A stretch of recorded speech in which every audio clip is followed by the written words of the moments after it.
Xbox On. Welcome to Xbox On, a podcast with one host about one console, Xbox. I'm said host Jesse DeRosa, and on today's episode, we'll be talking about the latest Xbox news for the week of July 14th, 2022, including Supermassive Games have been acquired, an Apex Legends single-player game appears to be on the way, more details on E3's return have surfaced, and more.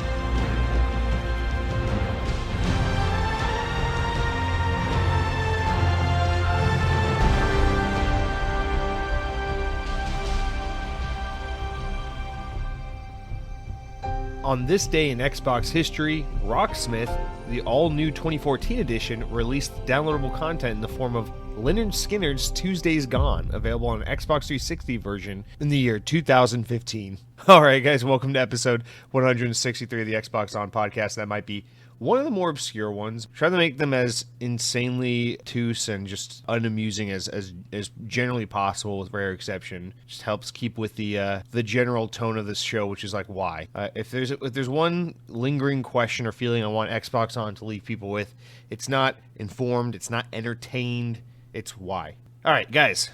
I do want to say at the top of the show, I am looking for feedback if the audio sounds different to you guys this week. I am no audiophile. I hate that term, but I'm using it. Here I am. By any stretch of the imagination, but I do want your feedback if you guys feel like this week's episode sounds a little different, for better or for worse, because I'm using a new microphone, and so I just want to make sure that if it sounds like a little quieter, a little more off, a little more echoey, or something's worse, I want to make sure that's something I can be aware of so I can address and try to make it better. Not to say the show ever had particularly incredible quality, but I feel like for a one-man podcast, this podcast does have slightly above average. I don't know. So many podcasts just sound like fucking Zoom calls. So, like, I just want to at least be a tier above that. You know, it doesn't got to be the highest quality you ever heard. But anyway, using a new microphone this past Monday while we were streaming, I was setting things up, and my old microphone, finally shit the bed. It's been going for a while now, for about the past year of actually doing Xbox On. Some of the internal wiring of the microphone has been, like, actually bulging out the top. And the on-off switch has just, like, fallen into the microphone and just shifted all the way down to the bottom, and I haven't seen it in a long time. So that microphone was going. It was time for it to get put into the ground. So this was the week. Finally had to say goodbye to it, and here we are with a brand new microphone, pretty much the exact same quality and price range, so probably not much different, but like I said, if anything's different, please let me know. Guys, this is not a microphone podcast. This is not an audiophile round table. This is actually an Xbox podcast, and the table, rather than being round, is actually a squarish, boxy-looking desk where I stand in my boxers and talk about Xbox. You can tell there's a box theme to this show. All right, guys. Now, let's start out this week's show with our updates, Activision stories, mild amusement stories, corrections, things I got wrong if possible, which is not generally the case. And no flex there. I just copy and paste a lot of news from other sources that get it right. Okay, but seriously, let's jump into our updates and stories of mild amusement this week. Thankfully, I am proud to relay to you we have no Activision news. Getting into actual stuff, let's talk about Gamescom, because it is coming up. Gamescom, always an August event, generally like early to mid-August. It's coming up, and this week, Xbox has confirmed that they will be participating in Gamescom 2022, which should come as no surprise. The announcement from Xbox read, following our recent Xbox and Bethesda game showcase, we're excited to confirm that Xbox will be back on the show floor at Gamescom 2022 in Cologne, Germany. Fans in Europe and around the world can expect updates on some announced games coming to Xbox in the next 12 months and a chance to hang out as a community once again. Xbox said that they will provide more details in early August. Okay. Yeah, I don't know. When is Gamescom? It's like mid-August then? I don't know when it is. Whatever. It's probably in about a month from when you're hearing this show. In generally, I mean, years past, Xbox is a big participant of Gamescom, so that's not surprising to hear them say, hey, we're going to be there now that Gamescom's back.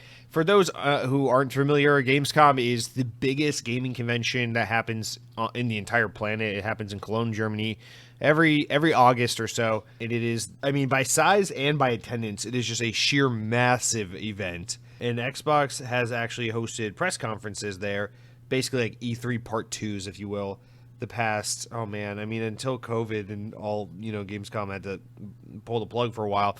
They were doing it, I think, every year since 2014 or 2015. So it had been quite a while. It looks like that's not exactly what they're doing this year based on the vagueness. I feel like if they had a press conference to announce, that's what they would have said here. So it's a little weird to see them be like, yeah, we're going to be there, but we're not, but they're a little shy about what it is they're going to have there. I think this is a good thing. I hope there's no press conference because we've seen this happen for a while now where Xbox is just stretching themselves way too thin with forcing themselves to be at all these events with news to announce, even when they don't have news to announce. So if this is just their way of saying, like, Xbox games will be on the show floor, we will be a sponsored partner of the event, whatever, that's good, that's cool.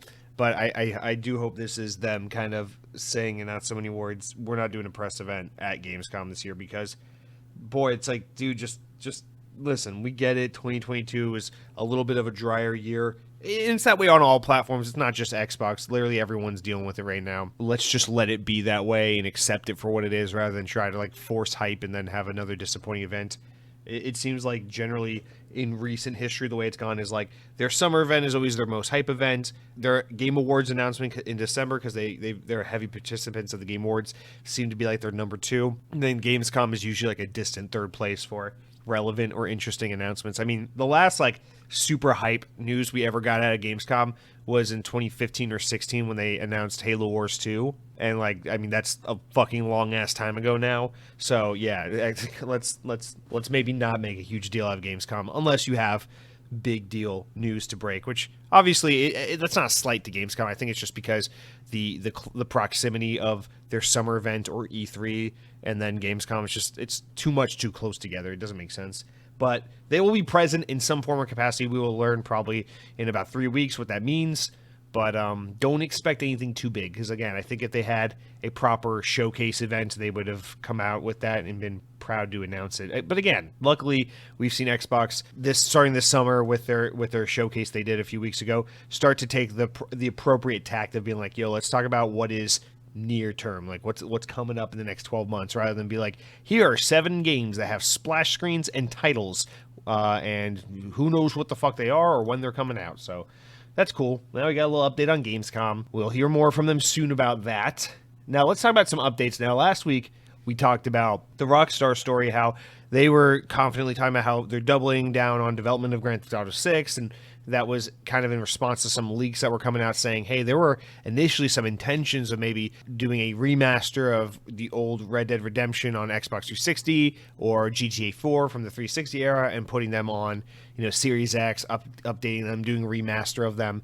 But, the decision to double down on GTA 6 paired with the rumored and leaked information about their disappointment with the performance of the Grand Theft Auto trilogy remaster that came out late last year kind of potentially led for them to move away from that. Well, now we're getting additional information, additional reporting and leaks that suggest maybe there were also at one point plans to bring Red Dead Redemption 2, the 2018 Xbox One game, remake, remaster, or some updated form of that game to the Series X, Series S generation.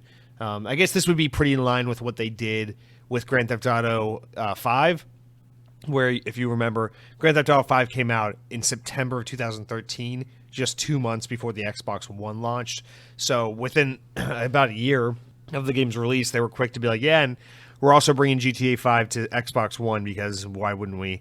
So I guess it's a little off because Red Dead Redemption 2 was 2018, Xbox Series S and X was 2020, but 2 years is still pretty much tying up the Xbox One leading into the Xbox Series S and X generation. So it makes sense that you would maybe do a similar play with this title, but it looks like that, according to this leaked information, also might not be happening. So just want to throw that little tidbit in there and shout out to, that was Tez2, a Rockstar insider who leaked that information that was making the rounds this week. So credit where credit's due. Yeah, I mean, dude, same thing. And here's the thing. It's like, I don't, listen, at the end of the day, on a personal level, I don't care what they decide to remake or not remake. It's my money. I get to decide whether or not I want to support these things. It doesn't, at the end of the day, whether or not Rockstar ports, Red Dead Redemption 2 over to Xbox Series X or not doesn't really impede on my ability to fucking, I don't know, like marry a woman and buy a house and raise a family one day. It's like it's just a totally separate whatever. If you don't care, you don't care kind of thing. I just, as we talked about last week, it's just I generally prefer to not see these teams, especially when you talk about someone like Rockstar, when I'd say top 3 most talented developers in the entire industry, see them waste talent and waste time on remastering something like Red Dead Redemption 2 when it's a game that simply just doesn't require that kind of treatment. Like Red Dead Redemption 2 is, in my opinion, an absolute storytelling masterpiece in the games industry, possibly the greatest example of storytelling in gaming history. I think it's just truly that beautiful and magnificent of a game, but I still, even with that high praise and that level of respect towards that title, think that is an absolute waste of time and resources. Again, it's just like, dude, fuck off, man. It's like Red Dead Redemption 2, we're not talking about the jump from like Super Mario 64 to, The Last of Us. We're talking about a game that still looks and runs and performs phenomenally well, despite the fact that, yes, it's technically a last generation game because it was an Xbox One title, not an Xbox Series X title. It's like, oh, okay, we get it, man. But that generation of gaming, it's especially when you get to 360 and for sure in the Xbox One generation, that's when you get to the point in gaming where it's like the hobby, the entertainment medium has matured enough graphically and in terms of like our understanding of how to make these genres operate and perform and how to make these games, approachable and ageless and timeless and fully functional and stuff like that. I feel like we're at a point in 3D game development where we get it, The games that are coming out today, for the most part, are going to age and handle well. There are plenty of examples of that. We don't talk about it on this podcast, but everyone is well aware of like the simple concept of like how a game like Super Mario Brothers for the Nintendo Entertainment System is a timeless game that just looks great. And, a better example, Super Mario World, especially because 16-bit sprite art is so beautiful. A game like Super Mario World is just as fun today as it was, back in the early 90s. It looks just as beautiful today as it did back in the 90s. So we don't really got to worry about remastering or remaking a game like that. I understand, when you talk about like N64, early Xbox OG days, those games are rough. We didn't understand the 3D realm. We didn't understand how to make camera just right. We didn't understand the Z axis and all these things. It was just the X and Y playing field. So I get it. There's a lot of games from those years that are really rough and can really benefit from the treatment. But I think we're kind of getting to the point with this modern game development, with modern games, that they really don't require, with everything being in HD, with mostly everything performing well. I mean, listen, I'm never going to complain about a frame rate boost here or there, You want to take a game that ran at 30 FPS and bump it to 60, be my guest. But at the end of the day, there's just a point where it is egregious, Like, you could even argue, like, the Halo remasters were a little bit pushing it. Because although graphically, there are, those games aren't beautiful. You're talking about, like, Halo 1 and 2. And obviously, it was nice to bump them to 60 FPS. Like, you play Halo 1 or Halo... Like, you can literally play Halo 2 on a Xbox OG from 20 years ago. And guess what? It is super fucking fun to play, easy to pick up and understand. It is a phenomenal game. That was an early example of that. But you fast forward to today, man, there's like basically no first-person shooter you can pick up where that isn't the case. We're not running the GoldenEye 64 or whatever, where like there's no fucking camera stick and it aims like dog shit. And everyone just remembers good college dorm room memories of it, but it actually is a miserable game to play. That is not really the case. Like, even the most mediocre of game releases today at least controls and handles pretty competently. So, I don't know. I digress. I'm getting on a whole tirade here. But, guys, focus on new games more than remasters. We don't need them. Unless, of course, we're trying to preserve games that are hard to access, due to being locked on platforms that aren't really accessible. Like, I get Nintendo wanting to bring Wii games, forward, because it's like, who the fuck can play a Wii game in a world where the Nintendo Wii is an obscure, hard to access console, right? But man, seriously, the fucking Xbox 360 games, that shit's all backwards compatible. Just, unless of course we're talking about my precious paintball games. Those are not backwards compatible. Okay, next up, let's move on. I grew tired of this conversation. VGC has relayed, or actually not VGC, data published by Famitsu that VGC just relayed has some exciting Xbox news. I know we keep talking about it. Xbox just happened to outsell PlayStation this month, and it's doing really well in Japan right now. But now we got some additional information. The Xbox Series family of consoles, Series S and X, have more than doubled the entire lifetime sales of the Xbox One family of consoles.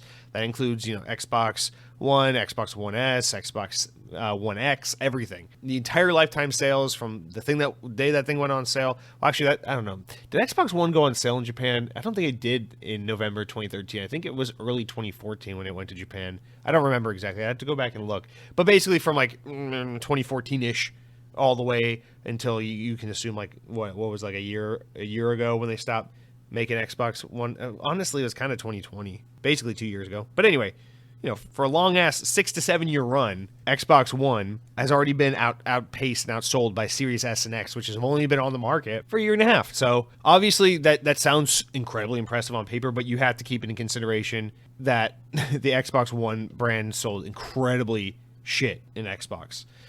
So they say between the Series S and the Series X, they've sold around 260,000 units in Japan.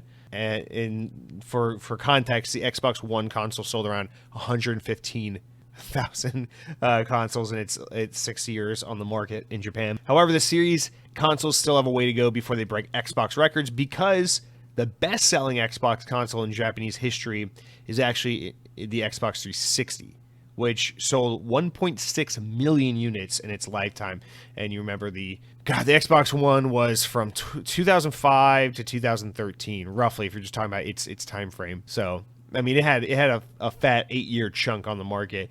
It's unlikely that the Xbox Series X and S will have nearly that long on the market before they upgrade to a newer console base, just because we're going to see Xbox continue to be more iterative and less generational, as the marketing suggested with this console generation. So I don't know that they'll be able to surpass that number, especially with you think something like xCloud, like game streaming is a big draw for the Japanese market, possibly, or at least on paper it is. So it's hard to see if hardware sales will surpass that 1.6 million of the 360. But man, let's pay attention to that number, because I feel like that is they're off to a great start, and that's going to be an interesting one to track. They're as of the time of this recording, they're what, like a fifth of the way there, or something like that, whatever. Anyway, let's move on. Last one before we jump into the proper segments of the show, the news, the what I've been eating, the comments, all the good shit. Guys, right as we talked about it last week, right? That Skull and Bones is going to get its release date. It's going to get a trailer the day last week's episode went live, and sure enough, that all happened. Ubisoft have finally announced Skull and Bones will release on the Xbox Series X, Series S, and PC on November 8th, 2022. So right around the same week as God of War on the PS4 and 5, right after Call of Duty. God bless them. Here's hoping it works out for you guys. I have nothing to say to this. I went and watched the trailer because I was like, you know what? Let's see. Obviously, they've had to restart this game once or twice in development with all the delays that this game's received. So let's see if maybe the Skull and Bones that we're getting on November 8th, let's see if that looks any more interesting than the one we saw released a million times in the past leading up to today. And I went and watched the trailer. It was just some dumb cinematic trailer. There was no gameplay. I'm like, dude, this game's been in development since before I fucking hit puberty. And still, it's just all they have to show. Cinematic trailer. So I was like, you know what? I don't care. Whatever. Maybe someone somewhere out there will care about Skull and Bones. For Ubisoft, I think at this point, this is just about recouping their costs, or attempting to recoup the costs, because this game has been in development for so long. You gotta think this is probably just a massive sunk cost for Ubisoft. No pun intended, pirate pun. But yeah, I don't know who the hell is possibly interested in a game like Skull and Bones. I don't mean to be mean about it because I hope I'm wrong. I hope this game comes out, it's kick ass, it makes me feel like a dumbass, and I go pick it up and it becomes my favorite game of all time, and Ubisoft sells millions and millions of copies and it's great, you know. I hope I'm wrong and that's the case, but I don't think that's going to be the case, and I would like to be a little bit of a dick and say let's make a prediction. The game comes out November 8th. Black Friday is, you know, what is that? The third Friday of November. So, all right, it comes out on Tuesday, November 8th. Black Friday is 2 weeks and 3 days, so 2.5 weeks after that release date. I bet you that game comes out $60 on November 8th. You will already be able to find it at like Best Buy and Amazon for like $40 2.5 weeks later on November 25th for Black Friday. And then it will be on sale again for Christmas sales on digital storefronts like Xbox and PlayStation around November 19th, the week of November 19th, Monday. I'm looking at a calendar here, and I bet you this game will be on like fucking sale. And then maybe even if you want to be a bigger dick and go, let's see, Monday the 19th, if you want to go another week forward, Monday the 26th, the Monday after Christmas. Christmas is a Sunday this year. They'll probably start a New Year's sale, which will run for about a week or two on Xbox Marketplace and PlayStation Network, where the game might even be as low as $29.99. How much you want to fucking bet you can buy this game by the end of this calendar year, before we hit 2023, you can probably buy Skull and Bones for $29.99. That's my bet. Anyone want to take me up on it? All right, that's it for all of our opening news. Stories of mild amusement, guys. I'm not trying to be a dick. I'm just trying to have fun here. But you know, whatever. It's not the end of the world. They'll just make another fucking Assassin's Creed and be fine financially. All right, let's move into the real news. But before we do that, of course, we take a breather. We crack open. You hear the crack? Can my new microphone get the crack of my water bottle opening? And we talk about what we've been playing this past week. But before I can tell you about the games I've been playing this past week, and I'm excited to talk to you about that because I got a lot of them, I want to tell you about what I've been eating. Guys, I am both eager and disappointed to tell you about what I have to say today, because you'll recall a week or two ago, whenever it was, I visited my family back home in Georgia and discovered at my old local grocery chain, Kroger, that a new Chuck E. Cheese frozen pizza existed. And it was a thing, and it was just pure. It was pure goodness and well-intentioned into the ether, available for all the young boys and girls and many people of the world to enjoy and indulge in. And I thought, gee whiz, if only one day I could eat this. But we don't have Kroger here in Florida, so I couldn't do it. There's no way to eat it. Well, lucky for me, this past week I had COVID. So because I was quarantined for the week and I couldn't go out and spread my germs in the grocery store, I was kind of confined and forced for the first time in my life to be among the upper crust of the world and to partake in, what do you call it, like grocery delivery services. So Kroger, even though we don't have their stores here in Florida, you can order their food on the app and they will deliver it to you. So that's what we did. We ordered our groceries from Kroger's app for the first time, gave it a good old college try, saw what that was about. I'll tell you right now, spoiler alert, if I were a rich man, I would do this all the fucking time. It's amazing. Just ordering your groceries on your phone, and then they just show up at your doorstep, and you're like, oh my God, I didn't even have to fight traffic and go to the store. It's nice to be rich. But anyway, as a one-and-done experience, that was awesome. What wasn't awesome was the Chuck E. Cheese pizza. Unfortunately, there's no sugarcoating it. These suck.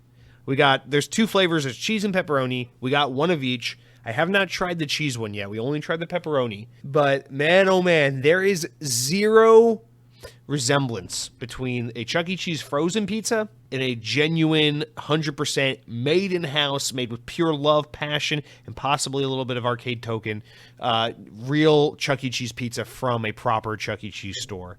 Guys, I am heartbroken. I'm dismayed. I'm at a loss for words. I don't know what to say other than, please, for the love of God, if you ever have the opportunity to eat a Chuck E. Cheese frozen pizza, do yourself a favor and steer clear. I need you to go a couple items over in the freezer aisle and pick yourself up one of those California Pizza Kitchen Sicilian pizzas, because they're awesome. Tons of meat. They're spicy. They're yummy, cheesy. It's a thick, buttery crust. It's a thin, crispy, buttery crust. And it's really, really good for a frozen pizza. Chuck E. Cheese frozen pizza is ass. Listen, I'm going to say one last thing, and we're going to get out of here, and we're going to talk about what I've been playing. You will hear all the time these little fucking snobs, these same little losers that try and tell you that they're too good to eat McDonald's and that they only take care of their body and eat proper meals. The same kinds of fucking people in this world will use a tired and trite in just surface level argument that frozen pizza tastes like cardboard. You'll hear it a million times. Many of you listening to this podcast right now might even be the kind of person to say that. But I am here to tell you that unfortunately, I can't properly describe a Chuck E. Cheese frozen pizza to you because of that trite comparison you always hear, that frozen pizza tastes like cardboard. This Chuck E. Cheese frozen pizza legitimately tastes like cardboard. You can taste the fucking fiber content of the wood in this.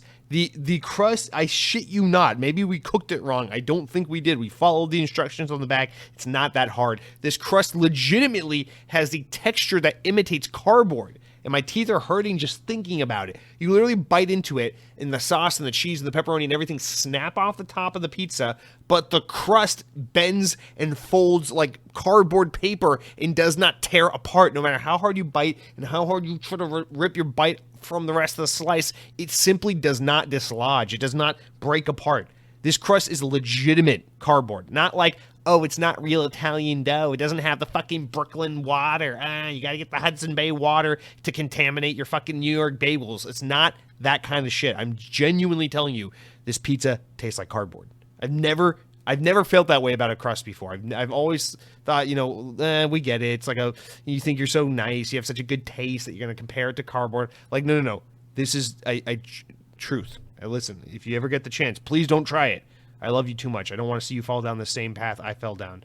But I'm telling you to please, for the love of Christ, take my word for it. This pizza tastes like cardboard. It is shit. Otherwise, it's pretty generic. The toppings, the sauce, the cheese, the pepperoni, just tastes like any crappy, like, Tombstone pizza, Nothing special.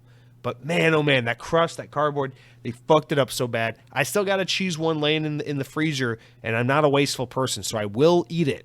I will 100% eat it. And if for whatever reason it's drastically different from the pepperoni pizza, which I don't think it will be, I'll let you know. But Chuck E. Cheese pizza, boy oh boy, I am crushed that it is not only not good, but it is in fact terrible. I like frozen pizza. I'm not a person with a fancy palate. I am willing to admit I enjoy frozen pizza. Even like mediocre frozen pizza. I'll eat a fucking Red Baron pizza. I'm not above that. Are you kidding me, dude?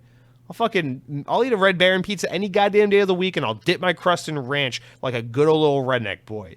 But Chuck E. Cheese frozen pizza, no thank you. All right, let's move on, because I'm frustrated now. I don't want to take it out on the mouse or the rat. Fuck, the mouse is Disney. The rat is Chuck E. Cheese. God damn it. All right, let's talk about what I've been playing. Let's steer back to Xbox, because this is let's instill some confidence and some positivity into the show, because another plus side of having COVID, I got to be home all week. Cannot leave the house, so I don't have to worry about Disney World distracting me. I'm not going to go to a theme park and play around like a fucking 7-year-old. I don't have to worry about my job distracting me. I don't have to go into the office and fucking type up emails and talk to people and do work. So, lucky me, I get to stay home and sit on the couch, and no one looks at me and says, when are you going to do some work? And you don't even have to feel bad about yourself. You can just play Xbox for however many days you're sick in a row. It's amazing. Like, I don't understand why more people don't do this. So it was great. I played so many video games this week. In actually, what the past week has taught me is that I've been in a little bit more of a gaming funk recently than I even realized I was. I love video games so much. I really, really do. This is one of my all-time favorite hobbies, but I realized that the past few years of my life have really started to impede on my ability to enjoy games or enjoy them as much as I would like to, and have typically done, because I have access to other hobbies and other freedoms that I just didn't have before, now that my current life situation is the way it is. So being forced to be like, hey, you cannot go out, you cannot explore other things, you can't go other places, you can't do other things, you gotta just stay the fuck home. My options were, well, shit, I guess I can either make another YouTube video for my channel, which I'm sure as hell not gonna do, or I can play video games on my ass for 5 days, and that's what I did. And damn, it was great. It was beautiful. So I wrote down, I probably played like 15 fucking things this week, but I wrote down 1, 2, 3, 4, 5, 6 games. And some of them we'll talk about in detail, and some of them we'll just kind of gloss over because, whatever. Spoiler alert, it's a pretty slow news week. This is probably like top 5 most dead news weeks we've had of the year for sure. So I'm going to indulge a little more in the what I've been playing segment. To kind of not it sounds like I'm just saying to pad out the podcast. I guess maybe that is what I'm doing, but I don't know. So we can have some some more video game conversation without it feeling like you're getting skimped on the Xbox discussion, if that makes sense. But also because I'm in a good mood. I'm excited to talk about Xbox. I'm excited to talk about video games. So let me indulge. And if you don't like it, well, damn, there's not much I can do about that. I guess you're free to go do whatever the hell else you want. But first off, I played some more X-Defiant. I know last week we talked about it. I said this game is surprisingly really good looking, controls really well, I think plays good, and is generally going to be an objectively good time for a multiplayer FPS game. If the final release is anything like these betas they've been doing every Friday afternoon. But I wasn't planning on coming back, but I was like, whatever, fuck it, I'm sick, I'm here, I'm going to be home anyway. Let me play a little more X-Defiant. And so last Friday I did, and I felt 100% the exact same way I felt the first time I played. I was hoping playing again would make me maybe appreciate it a little more or see some things I didn't see before, but no, I feel the exact same way. Really good feeling game, really cool map variety, mode variety, interesting guns and in maps and everything, and I just think this game feels pretty sweaty and twitchy, and man, oh man, they might be onto something with this game with the esports community, but God almighty, I'll stick to my Halo and Call of Duty. No, thank you. So X-Defiant, I guess I bring that up not so I can be like, oh, well, I'm taking the win out of X-Defiant, but no, rather because I think this is a game where I think a lot of people want this game to suck because the name is terrible and because Ubisoft is doing a lot of shitty games right now, and I just don't think that's the case with X-Defiant. I want to speak in defense of it. I really do think X-Defiant has, at least from top to bottom, from a gameplay perspective, all the potential in the world to be quite a good multiplayer FPS. And I guess I'm putting that out there to say, if you like competitive first-person shooters, especially in the vein of like a Call of Duty, I think X-Defiant is something you should not sleep on, 100%. You should definitely be paying attention to this game. When it comes out, I assume later this year. Hopefully it's free to play, because I think that's the only way to make this game really have a praying chance. But also, I think this game has a really good opportunity, if it is free to play and releases at the right time, to capture that core multiplayer competitive scene, because what they've got here is, it's definitely a lot more than what fucking Battlefield 2042 launched with, and it's definitely in a more content complete state than, even if in its beta form, than what Halo Infinite launched at, and it definitely feels a lot more fresh and unique than a game like Call of Duty Vanguard launched as. So comparing it to our more recent big name first person shooters, I'm telling you, X-Defiant, as someone who's probably not really going to get into this game, X-Defiant they're hitting all the boxes. They're making something good here. Even just because it's not for me, I don't think that really matters. I think this game definitely has the potential to resonate with the big audience, and I don't know, I would just recommend keep an eye out on it. But God Almighty, I hope when Ubisoft does their event in September that they announce a name change for this, because this X-Defiant is a terrible name. All right, that's a quick one. Let's talk about like one of the big games, one of the unique games I played this week. So this past week on Game Pass, we got Nakara. Keep saying Nakara. It's Naraka Blade Point. This game's been on PC for about a year, but it just came to Xbox and PC Game Pass. It was announced to be coming to Xbox and PC Game Pass at the Bethesda Xbox Summer Showcase that happened a few weeks back. And if you remember at the time, I thought this game looked pretty cool, and I'm really, really pleased to report, now that I've put maybe about 5 hours or so into the game, this game is very cool. This game is very, very cool. Naraka is a 60-player battle royale game, and the gameplay, I feel like I'm not doing justice by saying this. Aesthetically and from a gameplay perspective, I feel like this is something between like Monster Hunter and Dark Souls. But do not listen, if you play this game and you're a Dark Souls fan, do not be like, Jesse, you fucking idiot, it's nothing like Dark Souls. I know the game itself is nothing like Dark Souls, but I'm saying something about the menus and the art style of the world and what they're going for here gives me a little bit of a Dark Souls feeling. I feel like there's some inspiration from like trying to adapt that combat style in a player versus player setting, and that's why I say that. Maybe that's just because obviously Dark Souls is a franchise that has a popular swords medieval era fucking creepy whatever look with a Asian twist or whatever, however you want to describe that, and that this game kind of inherits some of those qualities, and so I'm just woefully mischaracterizing it from an aesthetic standpoint, but let's not focus on that too much. The other game I do compare this to, and I more confidently compare it to from a feel and handling perspective, is Monster Hunter. And Monster Hunter, you're like, well, Jesse, how the fuck does that make sense? In Monster Hunter, you fight monsters. In this, you fight other players. Again, the way your character controls and feels and your attack and all that third-person action combat with swords and bows and fucking like dual wield like axes and shit. Like, I don't know. The weapon variety and everything about the way the game kind of handles and controls and feels has a very Monster Hunter feel to it. Even down to like the fact that like you think about the Monster Hunter gameplay loop where it's like you're dropped into a map. You know there's a monster somewhere on that, so you explore this map and you like, you know, you look for things to collect and things to kill and sharpen your blades and you heal yourself and you collect items and you craft little items and then you find the monster and you fight them. It kind of inherits a little bit of that with the battle royale formula where it's like you like have to sharpen and maintain the quality of your weapons and you have to like explore the map and loot, obviously, like any battle royale game. And you know it's like a confined map and you have to find your enemies and your points of attack. And when you're playing it's like taking the battle royale, the tried and true battle royale formula, and making it somehow feel like Monster Hunter, which is what I got from it. But obviously, once you're in the moment-to-moment combat and you're fighting other players, it's obviously very much a third-person action, melee focused for the most part battle royale game. And I just think this game is actually quite awesome. I think it's really, really good. This is probably the next battle royale game that's going to bite me and get me in for a little while. I have this happen every now and then with a battle royale game. I think the one that's got me the most for sure over time has definitely been Apex Legends. But you know, at one point, every battle royale, with the exception of Warzone, Call of Duty Warzone, has basically caught me and got me in for, you know, a couple dozen hours or so.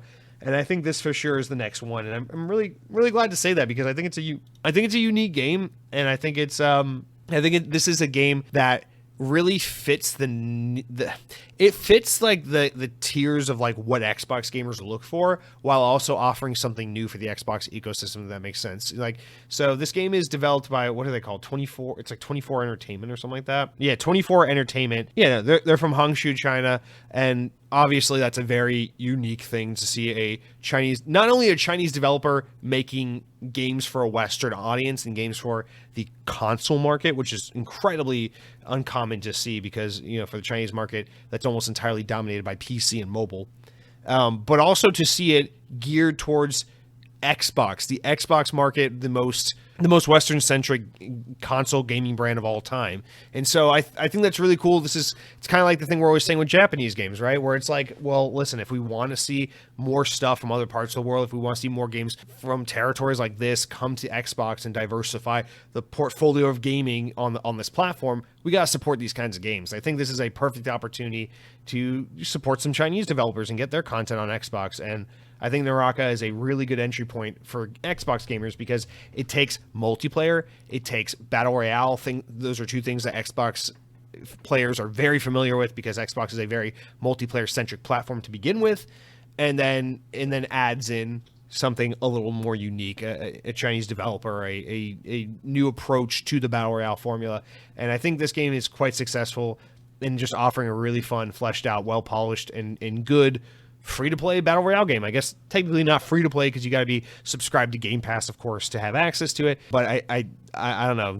To me, there's no downside to downloading the 25 gigabytes of this game and giving it a go one Saturday afternoon. I think if you're into battle royale games, I think you'll be quite pleased, at the very least, with how well put together and polished and presentable this game actually is. It's quite fun. It's quite unique, and thankfully, in my experience, it doesn't run into what I feared would be the potential biggest downfall of this game, which would be a combat system where they try to make it a little too nerdy. Thankfully, it doesn't lean too much into the Dark Souls influence of being like, well, you have to master the parry system, and you have to really understand the art form of every weapon in the arsenal is really like a different dance partner, and you just really got to learn their moves. Don't fight against your weapon. Learn how to dance with your weapon. Thank God this game is not one of those games where they just fucking make you call your job and tell them you need to cut back your hours so you can focus more on getting good at a new video game. You can actually just play the game and have a good time.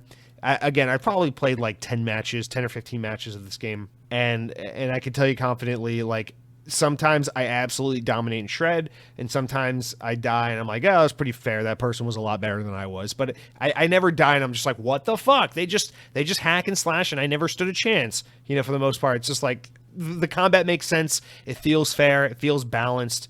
And that's not an easy feat, especially when you're considering the nature of a battle royale game where it's like you loot the map and some people have better gear than others and some people are higher skilled than others. So there's a lot of factors in consideration, and just in my experience, my limited experience so far with this game, I feel like it's quite balanced, quite fun, quite accessible. Definitely a lot easier to pick up and play than a game like Call of Duty Warzone, where you're just like, gee whiz, I can't wait to see what Call of Duty Warzone's all about after 27 fucking minutes of matchmaking, because I had to find 100 players, I had to wait into a lobby for forever and run around, wait for the match to start. You finally drop in, you're like, okay, let's see what Call of Duty Battle Royale is like. And then you're like, 1 step, 2 step, 3 step, boom, sniped from across the fucking map. You're out, matchmake again. Like, that sucks.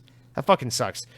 I've noticed with games like Naraka, and also reasons why I liked games like Apex Legends, there's a way higher time to kill. There's way more of an opportunity to kind of understand what the fuck is happening in the map, which is a lot more rewarding when you're playing a game style that is so high stakes. That's like, yeah, man, you get shot once, you die once, you're out. It works for Call of Duty when you're talking about regular multiplayer, where it's like, yeah, well, if I die, I'll respawn in less than a blink of an eye. But you're talking about fucking Warzone, it's like, okay, 35 minutes of your life gone just because you accidentally got sniped from 35 clicks away, or whatever the hell that even means. Anyway, Naraka, I highly, highly recommend. If you are a Battle Royale fan, you give this game a go. Again, let's support some new kinds of devs on Xbox. Let's send a message that we want this shit. We want to play Persona. We want to play Naraka. We want to play Phantasy Star Online. We want to play Yakuza. Like, let's send a message to Xbox and these developers as well. Like, we want more content from new developers on our platform. Doesn't all have to be Eastern Europeans and dudes in California. So let's fucking make it happen, boy. All right, so that's the newest game I've probably been playing this week. Next up, I fell back into Hot Wheels Unleashed. God, this game is good. I played a shit ton of it. This is probably the game I played the most while I was knocked out this week. This game came out last September, like tail end of September. It was a victim of its release time, because it came out literally like a day or two before I had to go out of town to visit my dad. And then by the time I came back, I wasn't in the mood to play games, and like a couple things got in the way. And then before I knew it, it was like, we're like a few days away from Forza Horizon 5 coming out. I really, I'm not going to like fatigue myself on a racing game just for another racing game to come out. And unfortunately, this game kind of fell by the wayside for me. I was really looking forward to it. Only ended up putting about 5 hours into it last year. Thankfully, this past week, I've gone straight back down the rabbit hole with this game.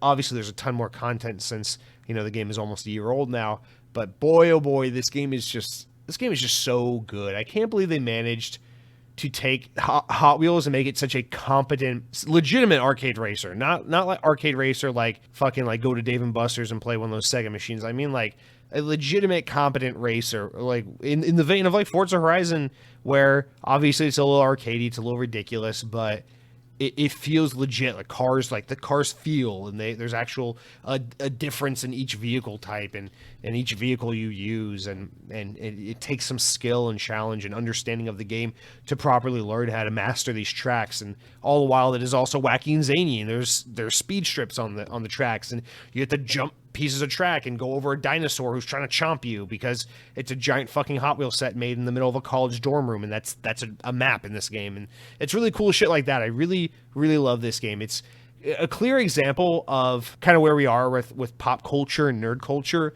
that, when we were kids, or I should speak for myself, when I was a kid, right, we were in a place with these kinds of things where, especially think about something like Hot Wheels or something based on like a TV show or a movie, it was so much about trying to capture the attention of the children, right, that you could put out a trashy throwaway whatever Hot Wheels game, and I have a lot of love for those old Hot Wheels games, don't get me wrong, but it was always about trying to capture the imagination of like some 7-year-old boy, because that was your target demographic, and trying to be like, well, yeah, this game is not necessarily good, but look, there's flames and it's action and it's like Hot Wheels and volcanoes racing and stuff. But now you fast forward to today, and a Hot Wheels game can be made by a very serious developer with a very serious budget over a very long period of time, and it can ultimately be a great product, because now we're not marketing the game towards little boys necessarily. Obviously, we want to get that market when you're making a game like Hot Wheels, but also you know that a lot of your market is 30-year-old neckbeards with disposable income who grew up collecting Hot Wheels and now have a nostalgia for the brand and want to play a really competent racing game. And I love that we're in that place. You know, obviously I always bitch and moan on this podcast constantly about the demise of the licensed property games and the movie tying games. Now we just don't get enough of that anymore. But also this new stuff that we do get, like, you know, like Batman Arkham trilogy, or Hot Wheels Unleashed, or even like the Harry Potter Hogwarts Legacy game we're getting later this year. Obviously, like this stuff is really cool. It is cool to get to see these properties that were seen 20 years ago as like cash grab licensed tie-in properties get to be fully fleshed out and given time and money to be made into legitimate, serious games that people can play and give serious critical appreciation to. And that's what Hot Wheels Unleashed does to the Hot Wheels gaming licenses. It makes Hot Wheels a legitimate racing games that fans of the video games genre should absolutely pay attention to, because this game is quite good. And I don't know, I absolutely love it. I adore it. Also picked up that Monster Truck DLC. That shit is so good, man. Monster Trucks in Hot Wheels Unleashed, very, very good. So that's another thing I've been playing this week. Guys, next up, I played a game. Well, I wanted to play this on Xbox, but I wasn't able to because it is not backwards compatible. See, this is a game you could remake, and I wouldn't complain about because it is inaccessible now. But anyway, I played Homefront, the original Homefront for the Xbox 360, but I played it on Steam on PC. Now, this is a game that's been on my to-do list for, God, like at least a decade now. It came out in 2011. And it was the second game by developer Chaos Studios. It was published by Deep Silver, THQ, right before THQ went under and then got purchased by Deep Silver and the whole thing with Embracer Group, as we know today.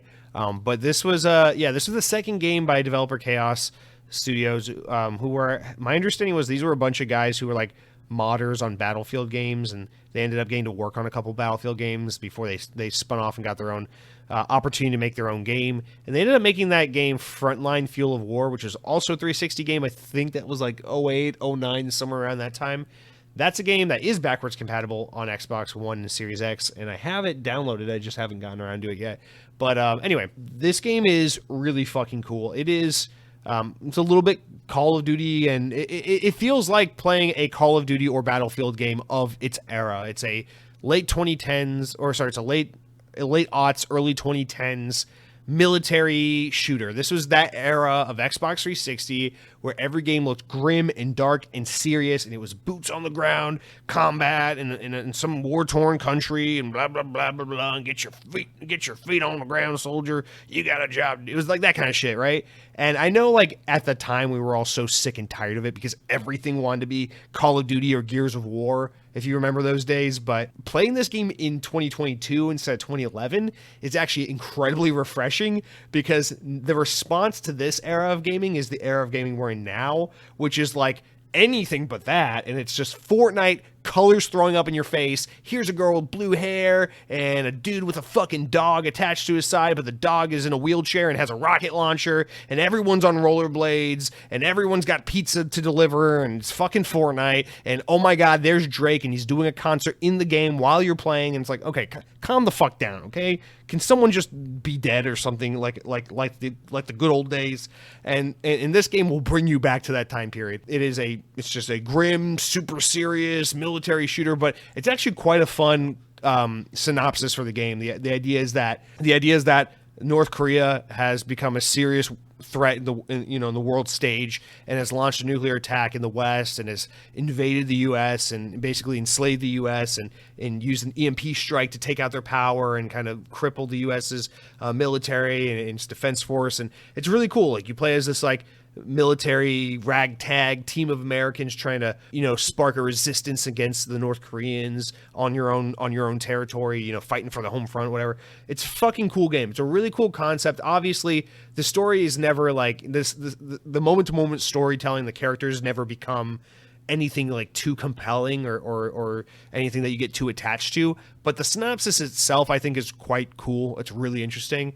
I watched a couple of history videos about this game, like behind the scenes videos and history about the development of this game. Apparently, originally the developers wanted it to be about an alternate history where China invades the US, but the publisher, or I guess THQ or Deep Silver, whoever, were like, no, we can't do that. Nah, we that's the nah, the Chinese might not like that. We can't pick a different country. Was basically how that went. And then they're like, okay, well, how about North Korea? But I find that little tidbit of information just like so funny now in hindsight. But anyway, it's a really fun game. It's a really cool game. It's a short little 5-hour campaign. And dude, I just miss games like this. Like, the game doesn't look particularly amazing. I mean, I'm sure it looked pretty good by 2011 standards. The game isn't necessarily anything groundbreaking. You know, it's not as good as like the campaign from Modern Warfare 2. It's not as good as like obviously any of the fucking Halo games from around that time period or anything like that. But it's a really competent, really fun military shooter. And it just kind of makes me both a little bit nostalgic for, you know, what I consider, you know, my high school years and those formative years for me, where when the 360 was like all the rage, and just to see kind of where we are with gaming and how it feels like we're pretty far from that, you know. Any first person shooter you play today is nothing like this. It's definitely some fucking free to play, microtransaction ridden, rainbow throw up kind of game, which is not necessarily a bad thing all the time, but it's different. And this game was a nice trip down memory lane. It felt like a game that was wholly new, but also deeply familiar at the same time, which was nice. And I'm looking forward to playing the second one. I know now the second one was made by Dan Buster, a different development team. It was made after THQ had been acquired by, you know, Deep Silver and the Embracer Group merger, and all that shit had happened. And it was made by Dan Buster, totally different team. And it has like a near future slant to it. Apparently the game was critically panned. It was apparently pretty broken when it came out, but over time they fixed it with a lot of updates. So I'm looking forward to giving it a go. That is available on Xbox One, so I'll give it a go on the Xbox One.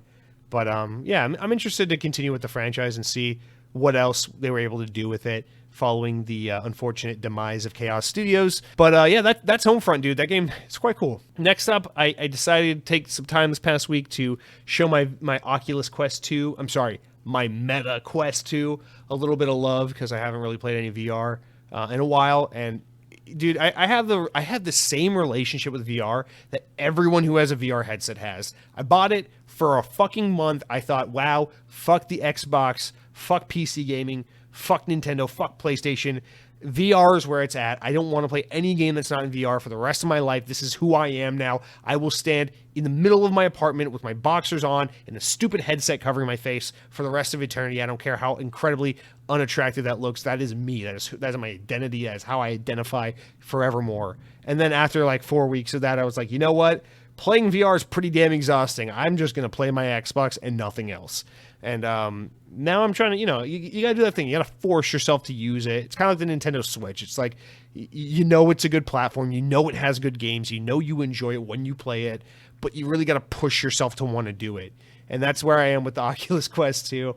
I finally played Vader Immortal. Not all of it. There's like 6 episodes or something like that. I played the first one, and I played some VR chat because I always love VR chat. But dude, Vader Immortal, I think, is legitimately one of the ultimate ways to introduce people to VR. I know people always say, you know, play Beat Saber, play Job Simulator, and those are great games and great experiences for VR, no doubt.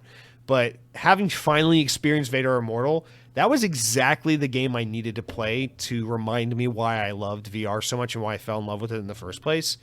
That is a very, very cool experience. It is very immersive.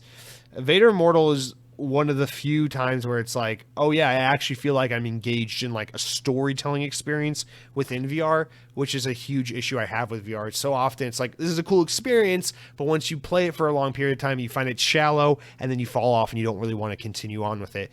Vader Immortal, obviously it's a pretty straightforward, linear, one and done kind of narrative experience, but the quality of that experience, the experience I had with that game, it was so high. I have such a high bar that to me it was absolutely worth investing in this game, purchasing it. And I'm excited to get back into it and play some more. I will definitely do that in the next week or two. But dude, Vader Immortal, if you have a headset, I know I think it's on PSVR now. I know it's obviously on Oculus. I don't know what else it's on, but dude, it's good. It's really good shit. I highly recommend Vader Immortal. But the last game I've been playing this week that I want to mention or talk about, told you guys, I'm playing a lot of games this week. It's nice. I'm in a little bit of a honeymoon phase right now with my Xbox and with my video games. I just want to lay around and hug my Xbox and tell her how much she means to me, you know. But last game I've been playing, a little bit of a surprise for you guys, a little Game Pass indie game, a little Game Pass artsy game. I've been playing Nobody Saves the World. So Nobody Saves the World, this game came out like a month or two ago, launched into Game Pass day one. I kind of let this one slip me by, but I had to rectify that because Nobody Saves the World is a game developed by Drinkbox, which is a Canadian developer who I absolutely adore. These are the guys who created, most famous for, the Guacamelee franchise, which I'm embarrassed to admit I've never played Guacamelee 2, but Guacamelee 1 was a game I played on Xbox One probably in 2016. I think it came out in 2014 though, and I fell in love with that game. In fact, hot take, and I love the Metroid franchise on Nintendo. I think Metroid is one of the coolest franchises of all time. I think aesthetically and tonally, Metroid is one of my all-time favorite video game franchises, just because I think there's so much potential for cool storytelling in the Metroid universe, even though most Metroid games have pretty weak stories. But still, the character Samus is badass looking, the universe is super cool, and the games are really obviously great. But I think Guacamelee might be my favorite Metroidvania-style game of all time from a gameplay perspective. It's so good. Sorry, Super Metroid. I know it's sacrilege to say, but I really, truly love Guacamelee that much as a game that I'm willing to give it props over a game like Super Metroid. That's how much I recommend that Metroidvania experience. They also made they made many games, but I haven't played too much of the catalog. Their only other game I played really, aside from Guacamelee 1, was Severed, which was originally released as a PlayStation Vita exclusive.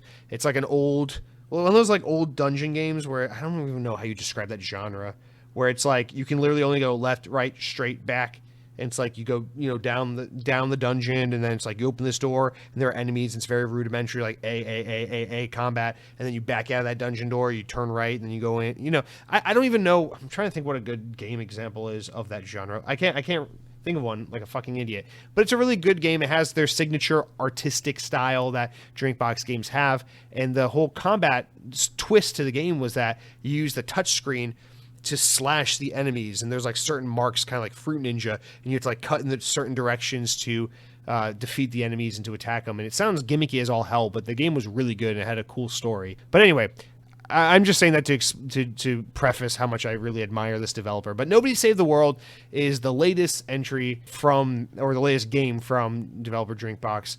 I think it's Drinkbox Studios. I don't know. Anyway, but launch day one into Game Pass. So if you're a Game Pass subscriber, you have access to this game. This game is nothing like their previous games that I just described. This game is a top-down, somewhat like Metroidvania, but somewhat like Zelda a little bit, where, it's a map and you explore it and you find items and abilities and you unlock and you progress and you backtrack and you do this and you talk to this person, solve light puzzles, combat, whatever, light combat. Mostly I'd say it's like a Zelda game. And, I played Tunic when that came out recently and said the game is visually awesome. It's a really fun game. They did a great job. I'm not in the mood for this. I don't need a Zelda game right now. For whatever reason, again, this is why I love Drinkbox. I don't know what the special sauce is with these guys, but they always find a way to take a well-worn genre, or a genre that you think that you don't have any interest in going into, and then somehow twisting on its head and making it really fun and unique.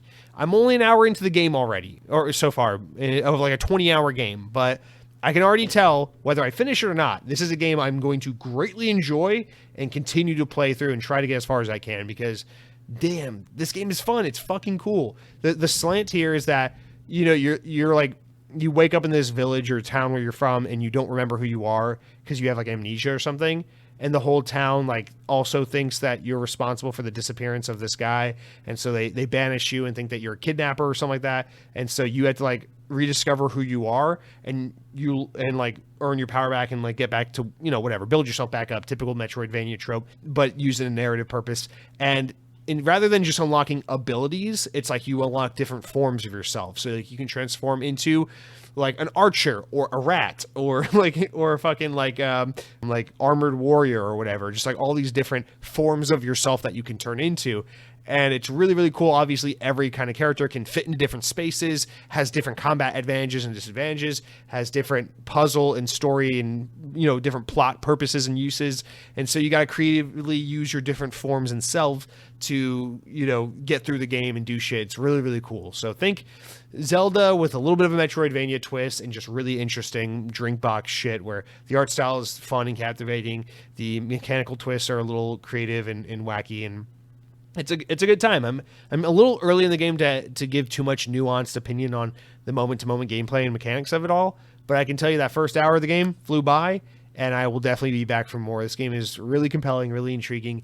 And also want to give a shout out to Game Pass, because this is a perfect example of the power of Game Pass. Obviously, Game Pass can't always or doesn't always have, a Halo Infinite or a Starfield to be launching out every now and then. Obviously 2022 is a pretty dry year for Game Pass in general, but man, Xbox has done a pretty good job of curating a really solid list of day one launch exclusive indie games that have really helped make Game Pass not only a great service because it gives you plenty of awesome games to play, but also continue to make Game Pass be an excellent tool for discovery. And I know that sounds a little bit like I'm feeding into the PR hand of Xbox by saying that, but I genuinely mean it. Like, thanks to Game Pass, I have absolutely played games I would otherwise have never played. And it definitely helps open up, people to new types of games, new genres, new developers, new experiences. I definitely think it helps in fighting the stigma of the indie game and how it's a lesser game than, the AAA game, whatever, for sure. Because, it's like you're already there, man. These games are low file sizes, easy to download. You're already paying for the service. You already have access to the games. There's a little bit of hype every time one of these comes out. So there's a reason, why don't you try out Shrek to Yumi? Why don't you try out Tunic? Why don't you try out Nobody Saves the World? And they continuously dole out these games, this perfectly curated list of really notable and interesting indie games that continue to just make Game Pass a better platform, highlight a bunch of independent developers, and turn gamers onto all new types of experiences. And like we were saying earlier in the show when we were talking about Naraka, where it's just like, yeah, man, like, I don't know how many people on Xbox are like, yeah, I need some more Chinese developed games in my life. But it's like, dude, give this game a go. Like, download this fucking awesome Battle Royale game that is definitely a cut above, in my opinion, 90% of what's out there for the Battle Royale genre. And have a great time, dude. Support some new development talent on the Xbox platform. Try something you have never played before, and something that is yet at the same time perfectly at home in the Xbox ecosystem. And I don't know, dude, Game Pass is a great service that I don't think about it too much. It's just one of those things where it's like, yeah, I need Game Pass because I don't own Halo Infinite. That's how I play Halo, like whatever, I don't know. But there are times where you have to stop and you think about it, you're like, oh yeah, dude, Game Pass is like really fun. I've been having a similar epiphany lately with Disney Plus, because I've been unsubscribing to all the excessive streaming services that I feel like I don't need. And so I'm trying to keep it down to, like, I'm trying to trim the fat, right? I have Netflix because I get it for free every month through my cell phone provider. So I'll always have Netflix as long as that's available. And then, other than that, the only two I really care about are Hulu and Disney Plus. And so I quite like having more limited options, because it forces me to explore the options I do have with greater appreciation and greater understanding of them. I've always just kind of been, I don't know, it's kind of why I don't want to buy a PS5 right now. It's because I know the PS5 is a fantastic platform, but not having one allows me to focus more time on the Xbox, understand and appreciate the platform a little more. And so I feel a similar way with Game Pass, having a week to sit down and play my Xbox a little more religiously, and just have some more time to study kind of what's going on with this platform and what's different about it right now compared to where it was 5 years ago, 10 years ago. And this is it, man. Game Pass and all these really unique and awesome games. And of course, there will also be the obvious high points, when we do get, the fucking Redfalls and Starfields and all of that hitting their cadenced release that we're waiting for, hopefully next year. So I don't know. That's it for what I've been playing, guys. We're getting some bad thunder here. Sorry if you can hear that in the background. But, yeah, a really good, strong week of gaming. I think it's nice every now and then to maybe sit down this Xbox-related podcast, and aside from just the news, maybe talk about just all the really awesome games that are on the platform. And there's a lot more coming. What is it? The As Dusk Falls, or what is it? What is that? Dude, that game that's about to come out on Xbox. Yeah, As Dusk Falls is about to come out. It's like a Telltale narrative-driven but multiplayer type game. another Game Pass launch exclusive, or launching into Game Pass type game. I'm excited to give that one a go too. Why not? It's another one of those things where it's like I was definitely not going to buy this game for $40. If it wasn't in Game Pass. But thanks to Game Pass, whatever. I'll broaden my horizons and give this one a go. I always want to call it Ask the Dust, I think is what it's called. There's a book called Ask the Dust, and then there's this game As Dusk Falls, and I always trip the names up when I'm thinking of whatever. Who gives a shit? Anyway, let's move on to the news. Thank you guys for bearing with me and all my stupidity. Hopefully I don't know. Let me know if you like the overindulgent talking about games I've been playing on a granular detail rather than just focusing more so on the news. I don't know. Otherwise, let's get into the news. Stop wasting your time. I know you guys want to hear about the fact that Xbox just acquired Trident Gum. Yes, you heard it here first, folks. Shh. Don't let Jez Corden find out. Don't let freaking Tom Henderson or Jeff Grubb or any of these guys. Don't let them find out about it. It's just between you and me, baby. All right, as we mentioned before, it is a slow news week, so there's not too much to get into, and the news stories we have aren't particularly exciting. But listen, we'll make them exciting. This is Xbox On. We can take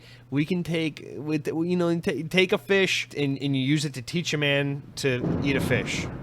Again, sorry if you can hear the lightning in the background. Anyway, our first story of the week, and the biggest story of the week, Supermassive Games have been acquired. VGC reports the Danish entertainment company Nordisk has fully acquired the Dark Pictures and Until Dawn studio Supermassive Games. Copenhagen, Denmark-based Nordic Games now holds investments in multiple European game companies, including full ownership of Just Cause and Mad Max and Rage 2 developer Avalanche Studios, and part owner of Call of the Sea publisher Raw Fury, and Metroid Samus Returns studio Mercury Steam. I think they're from Spain. Anyway, that's just notable because it's like how many developers are from Spain. That's cool. After taking a 30.7% stake of the company in 2021, Nordisk Games has now acquired the full 100% of Supermassive, the pair announced on Tuesday. Supermassive Games was the 9th addition to the portfolio of Nordisk Games' first investment in the UK. The studio was founded in 2008 by Pete Samuels and Joe Samuels. Since then, it has grown to more than 300 developers and won BAFTA awards for 2015's Until Dawn, which was a PlayStation 4 exclusive that I have owned for many years and still not played, but heard is very, very good. Quote, it's been a little over a year since Nordisk Games made an initial investment in Supermassive Games and our vision for the future, Pete Samuel, CEO of Supermassive Games, said. He continued, during the time we found that we share a lot of important values with Mikhail and his team, and we believe these values are equal important to our existing commercial partners we will continue to support. Having had such a positive experience over the past year, it's a difficult decision when Nordisk Games wanted to explore increasing their investment. We have an exciting and ambitious growth strategy for Supermassive Games, and Nordisk Games ownership only enhances that. I'm hugely excited about where the security offered by this partnership, the continued access to the expertise within Nordisk Games will take us, said Pete Samuel, CEO of Supermassive Games. And then finally, Mikhail Weider, CEO of Nordisk Games, added, in the years we've worked alongside Pete and Joe, the whole Supermassive team, it's been clear to us the most of talent, as well as how much potential there is further develop the kinds of story and narrative-driven games they excel at. In acquiring 100% of the studio, we're able to increase the support of the team and, most importantly, continue a great relationship, blah, blah, blah, with them, blah, blah, blah. All right, now, I don't remember the story from last year when Nordisk invested 30% into Supermassive. Obviously, I mean, this show's amazing. Of course, we probably touched on it, probably mentioned it. How could we not? But to be honest, I don't recall. So that's interesting that they got acquired because just recently, they released that game, The Quarry, which just came out a few weeks ago. Pretty good commercial success and some decent reviews. However, I remember saying, I was like, dude, European team, they keep hitting with these fucking like horror anthology games or these horror like story games. This is the perfect get for Embracer Group. Why has Embracer not picked these guys up? And well, this is why. They clearly had someone courting them already, and look, they already have 30% stake in them. So I'm not entirely surprised to see that, following the reminder that 30% was already invested in from Nordisk, that they've fully, continued on and gotten the 100%. Now I guess the question becomes, why these guys? So I obviously, as an American, I'm not super familiar with Nordisk, who they are. So I did a little bit of research. They're a subsidiary of a film company, Nordisk Film, which is the oldest film studio that has consistently put out work since their foundation. which was in 1906, and they're based out of Copenhagen, Danish entertainment company, and they themselves, as the film company, are another subsidiary of a bigger entertainment group that works a lot in like book publishing and things like that. So that's just a little bit of background as to who it is that invested in Supermassive and acquired them. So obviously, there's no doubt that this is a little bit of a unique acquisition, a little bit of an outsider jumping in thing. So that's something worth noting. Now, obviously, the biggest parallel I think we can draw here, or similarity among the game industry of like-minded acquisitions or foundations, like game teams owned by parent companies that are a little unusual for the games industry, I guess we'll say, would be like Annapurna Interactive, because Annapurna, the film studio, similar thing. They now have their interactive arm, their game development arm. Also, this week, this is kind of coincidental, but I was also just earlier this week looking at Skydance Media, which is that's an American production company, film company. And I was looking at them because they recently started an animation division that a lot of ex-Pixar people are working at. And so I was paying attention to them because I'm cautiously optimistic about some of their animation output coming out soon. And I was reminded in doing my research on Skydance that, okay, so their film studio, they have an animation department. Now they have another team that does interactive entertainment. And so they have Skydance, what do they call them? Skydance Interactive. Now they work specifically on VR games. They're most known for their really popular VR title, The Walking Dead Saints and Sinners, which recently got announced for a sequel. So that's pretty popular game, pretty well-known game. But the trend here I'm pointing to is there seems to be this growing trend where these film studios are starting to get invested in gaming and have a gaming wing. So we got Skydance, they have a gaming wing. We got Annapurna, they have one, and now Nordisk Games has one with Supermassive. Or well, they've had one because as we mentioned earlier, they've been acquiring and investing in games. They have Avalanche Studios, which I would argue is a bigger get. So this is a trend we're continuing to see, and in this continued other trend we're seeing where the games industry is massively consolidating and everyone's trying to gobble up all the talent and all the pieces of the puzzle, or the pieces of the pie rather. We're seeing this untraditional group of actors and characters starting to get involved in acquiring things within the games space. Obviously, the talent is going fast, and everyone wants a little something. So now we're seeing even outsiders like film studios start to be like, okay, well, let's look around the games industry, see maybe if there's something we want, something that for sale that maybe we can get our hands on before it becomes like the U.S. housing market in a fucking rundown 700 square foot single family home in the middle of nowhere suddenly costs $1.3 billion. But anyway, so I assume that has something to do with it. It is this diversify your portfolio. A lot of film studios, have been getting bit, especially since COVID, with the film industry is kind of being shaken a little bit. Everything's moving to streaming platforms.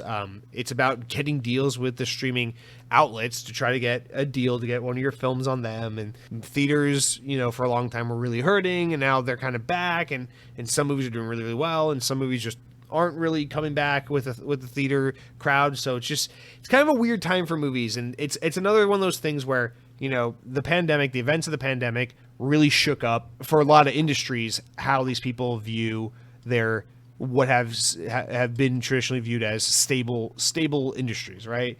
It's like real estate. It's just one of those things where it's like, okay, everything's shaken up. We got to go fucking throw our money somewhere else and fuck everything up to try and keep ourselves stable. And so I wonder if, in particular, with film studios and media companies, if there's this push now to be like, we really ought to be in video games, because that's a form of entertainment that stayed really, really successful and really steady during the events of the pandemic.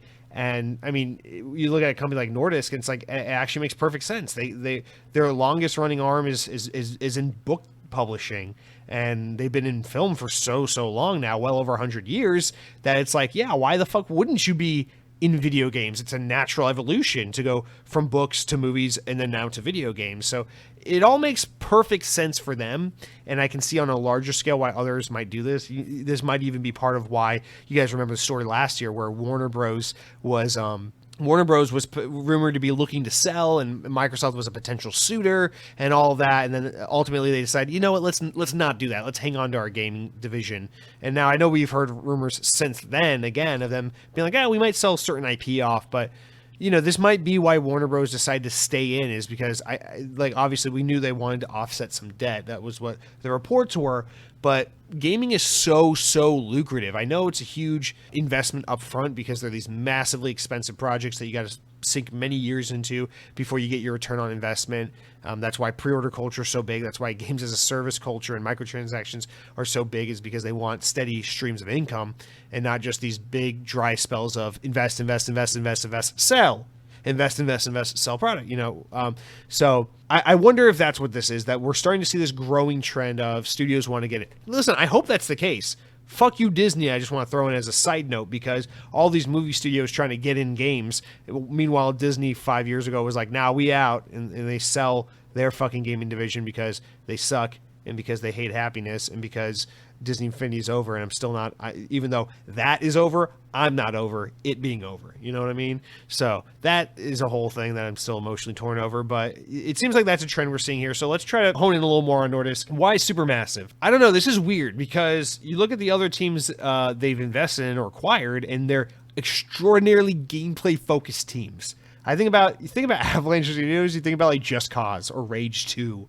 Like, these games are nothing but gameplay-oriented games. These games scream gameplay from top to bottom. You look at, Mercury's team, they made Metroid games. They also made, I think, a Castlevania game or two.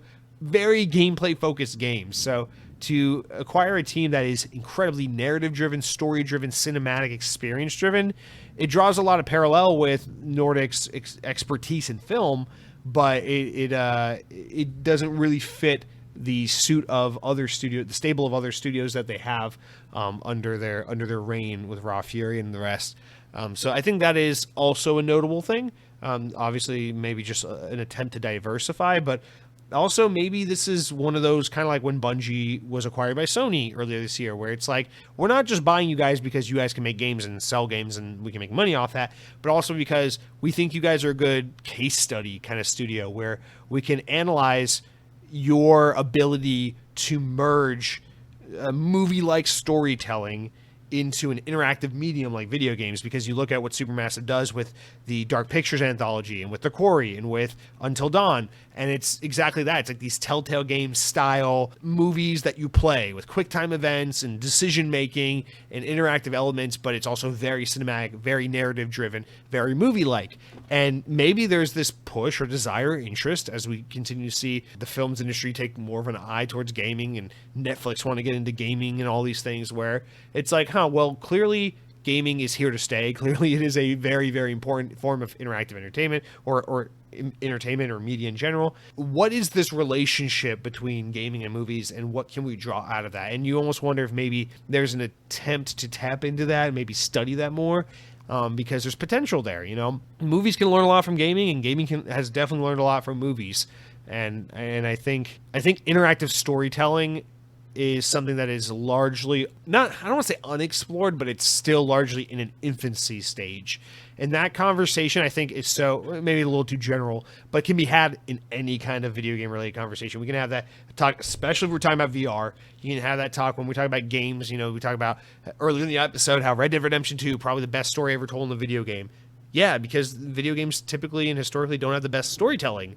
And there's just so much room for exploration that it'd be interesting, to think and to deduct from a story like this that maybe film studios are starting to understand that as well. And maybe they want to kind of be a part of that in there on ground zero, figuring out what is this relationship between gaming and movies, and how can we be a part of this movement. So I don't know that I have much else to add to this. Obviously, congrats to the guys at Supermassive. Hopefully this offers them a lot more financial stability, job stability, and hopefully a lot of people at Supermassive made out quite wealthy and are far better off now than they were before the acquisition. So, congrats to them, and obviously something pretty noteworthy as the industry continues to get just a little bit smaller. But hey, at least it wasn't like Tencent or someone bought them, so whatever. All right, next up, Respawn Entertainment. Let's talk about one of the best developers that's not making fucking Titanfall. All right. VGC Relays, Jedi Fallen Order, and Titanfall studio Respawn Entertainment are working on a new single-player FPS game set in the Apex Legends universe. Job ads have revealed. As spotted by Dextero job listings for Respawn's Apex Universe FPS incubation project, end quote. The listings appear describing the in-development game as a brand new Respawn single-player adventure. So we knew that we were getting more Apex-esque titles, we just didn't know. Respawn single-player adventure. It looks like maybe when Titanfall 3 got canceled or developed and then never released, maybe some of those ideas got reshuffled, maybe? Anyway, this new single-player title is a developer's dream playground with the freedom to innovate made possible by the unique universe it inhabits.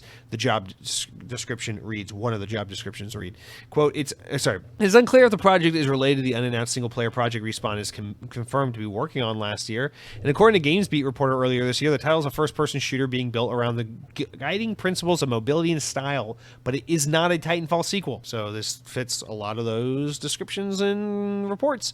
Job ads previously billed it as a designer's dream playground with freedom to innovate in possible unique universe. In January, it was revealed that the unannounced game's former creative director, Mohammed Alavi, had left Respawn.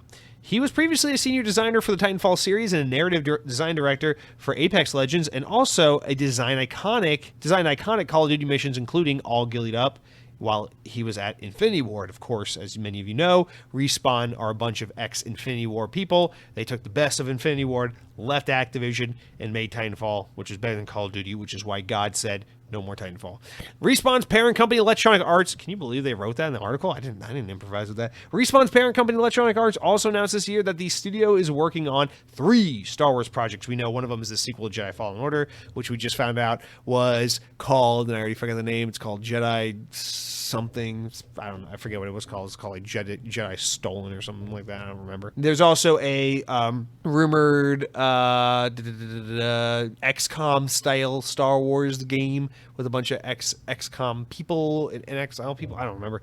And then there's a third Star Wars project which we don't know about yet, which is apparently a first-person shooter Star Wars title, a little more like Apex Legend or like Titanfall or Call of Duty, but for Star Wars, which has been rumored for a while, which is the most exciting Star Wars prospect we could have, would be like a Call of Duty Star Wars Respawn developed project.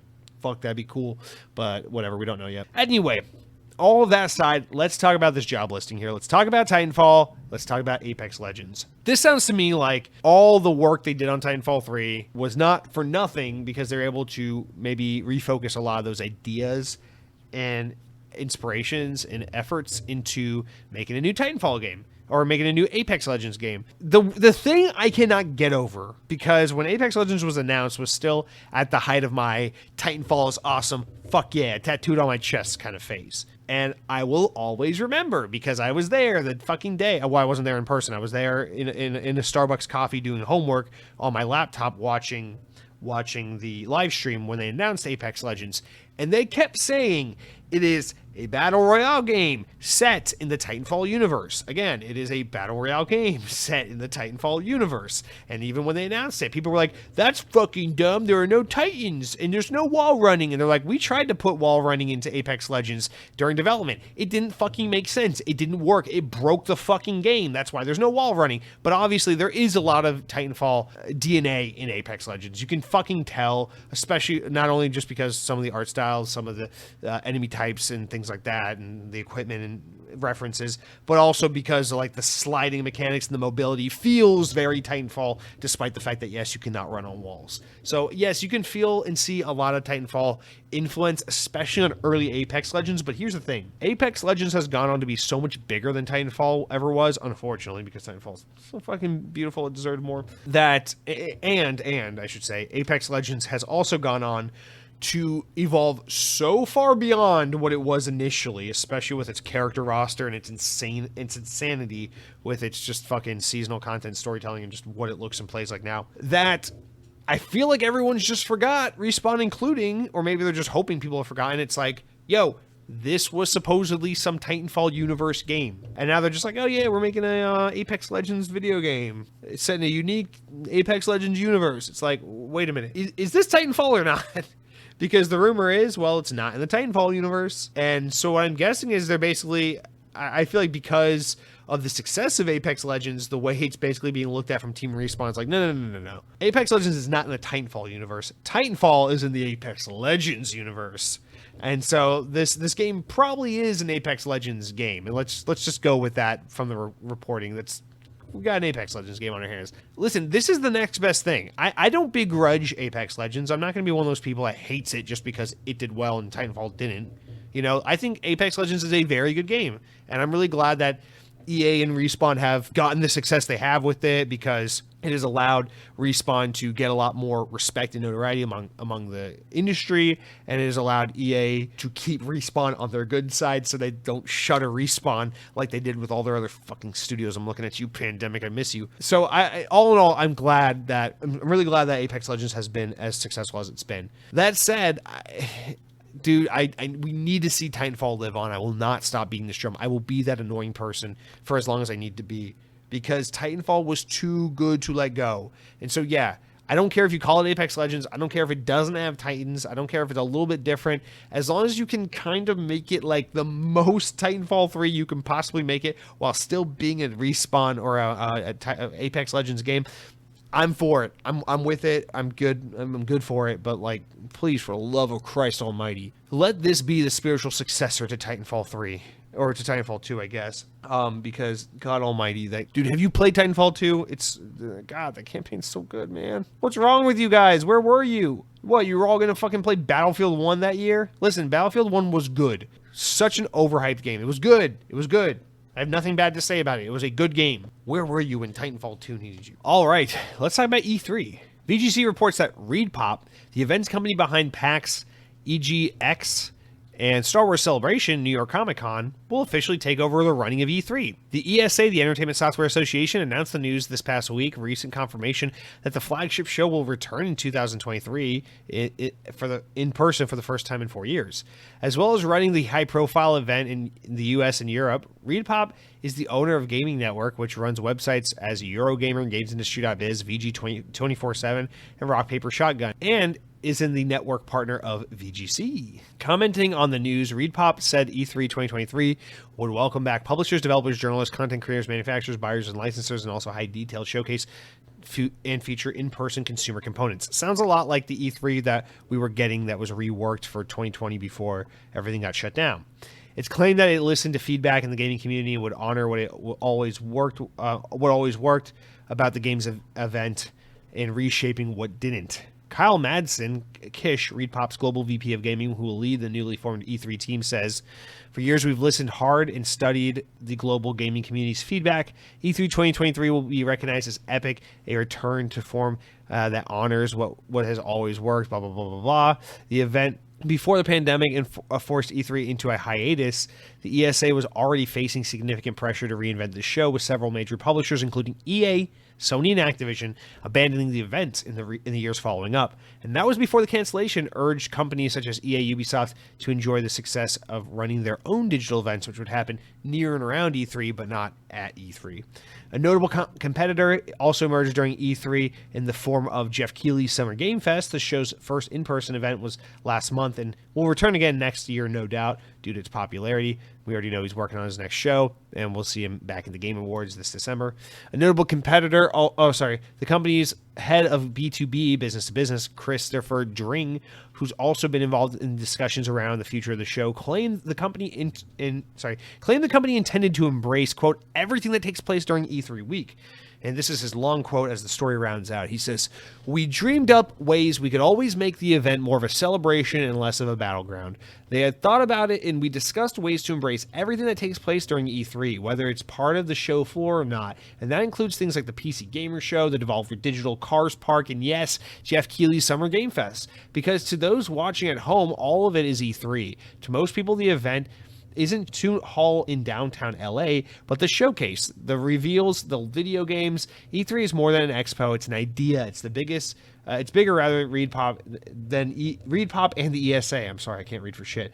There's no use for fighting against it. The desire to unite the industry, irrespective of whatever show they're part of or not, extends around the world too. E3 is already a global event, and we want to take it further.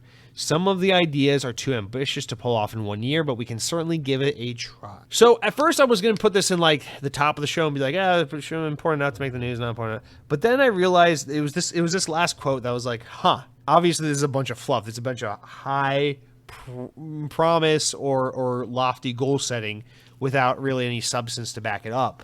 But I do want to just say I've been critical of the ESA. I've been critical of E3. After a couple years of not having E3 and seeing how things have worked under the era of it's a free for all, everyone announce your event whenever the fuck you want and do it whatever you want whenever you want. I kind of yearned for some more structure and formality to the summer game showcase conglomerate mess that we've been getting. And I feel like this quote kind of touches on those concerns. And it has a very Xbox kind of let's do crossplay attitude to it, you know? It's like, rather than competing with Summer Games Fest and competing with EA doing their own event and Sony doing their own event, all these things, why don't we just find a way to be like, yo, you guys are all going to do your thing whether you like it or not? Is there a way we can all work together and make this all kind of part of one big event? And that way you have your creative freedom and your free reign, and also we're able to do our things. Now, I guess what confuses me about this is they kind of touch on, he says maybe this wouldn't all get done in a year, but, you know, these are the goals or ideas, and we would certainly give it a try. When a company like EA decides, and for those who need a refresher, EA bounced out of E3 years ago. And what they do is they do their own EA Play event that is literally across the street from where E3 happens in Los Angeles every summer. It's a different theater that they rent out every summer. It's right across the street from E3, and they do their event generally the day before E3 properly kicks off. So yes, IGN and all the gaming outlets cover EA's event like it's just part of E3, but technically it's like this little pre-show that happens separate from E3 across the street a day before. Sony bounced from E3 a while back ago, and Ubisoft did as well, and more companies have been bowing out, Activision. So what's important to note here is when you decide to not be a part of E3, you don't have to be a part of the ESA. You don't have to pay the exorbitant dues and fees to be a part of that. So for EA to decide to do their own event separate from E3 across the street at a different venue might even ultimately be a more affordable option for them than to just pay the fees to be at E3 and to have a proper stage presence at E3 like they were doing before they had their own event, you know? And so to now tell these people, it's like, yeah, we want to allow you to have your continued creative freedom and you don't have to pay the ESA to be a part of the event, but we want to include you and have you be a part of E3.